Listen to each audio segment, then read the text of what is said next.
Hi, and welcome to another Essential Golf training session. I'm Michael Jacobs with Erica Larkin.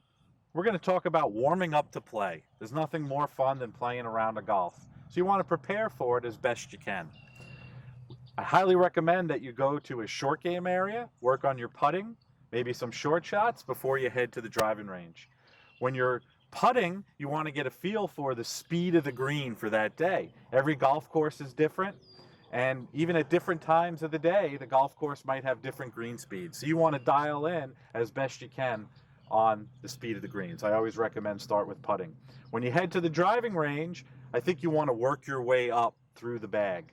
I see so many people just go to the driving range with their driver to warm up. And they'll sit there, they'll hit 30 or 40 drives, swing really hard, and get themselves into a really bad rhythm and tempo for the day. Remember, you're only going to hit about 14 drives in a round of golf. And there's so many other shots. So I recommend starting with a short iron and doing a lot of small shots, loosening the body up, and then working your way through the bag up to maybe a few drives. And then before you go out and play, maybe go back to a couple more putts or short shots to get the feel going. I never recommend hitting any more than 30 or 40 golf balls, just enough to get the feel for the day and get your body ready to experience a couple of shots.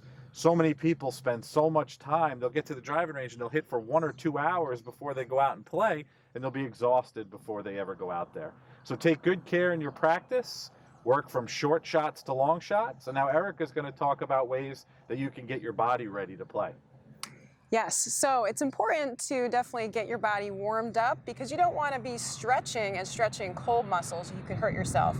But if you've been sitting in the car driving out to the golf course, you're probably a little tight and stiff. And before you take those first few full swings, you want to loosen up your body so that you're ready to move.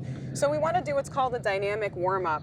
I think a great idea is to take a golf club out of your bag and start doing some of the following exercises just for a quick minute or two so that you feel a little bit more loose and ready to move. So something easy you can do to start warming up the lower body are some hip swings. So just use your golf club like a prop or a cane, and then go ahead and take a stance on one leg opposite of your cane, and then swing that leg back and forth to start loosening up the hips and the lower body. And so you probably want to do about 6 to 8 repetitions forward and back.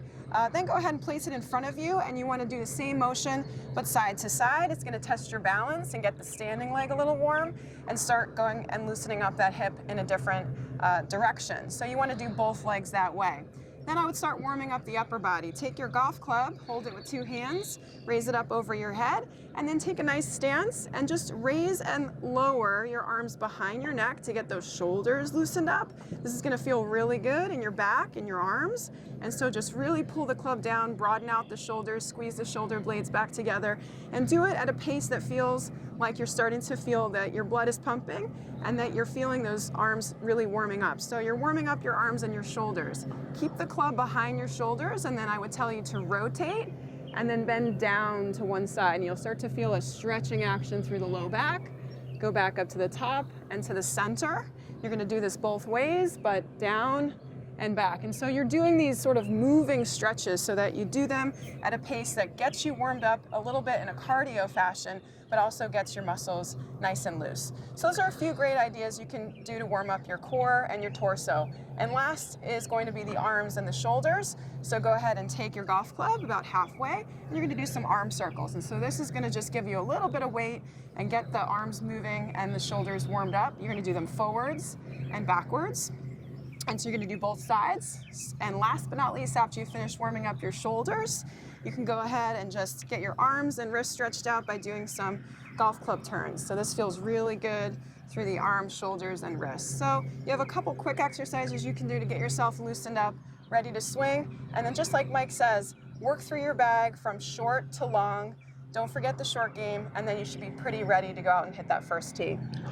And there's so much more that goes into prepping to play golf. I know when I played competitively, I tried when I got started for the day to move as slow as I could all day. So what I meant by that is when I got dressed in the morning and I put my golf shoes on and I got in the car, I tried to move slowly. So many people are rushing and hurrying out to the golf course, and they get there 1 minute before their tee time, and then they wonder why they don't play so well. Another thing that people get in the trap of is they'll tell me that, oh, they did really great in the beginning and then they got tired and they didn't do as well on the last 9 holes. And then you'll hear a story about 2 completely different 9-hole rounds.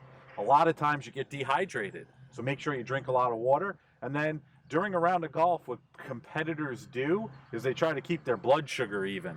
So if you're eating things when you're playing, try to make sure that it's nothing that's going to put you on highs and lows, because that will affect your golf game. So hopefully that's a good way for you to start preparing to enjoy some better golf.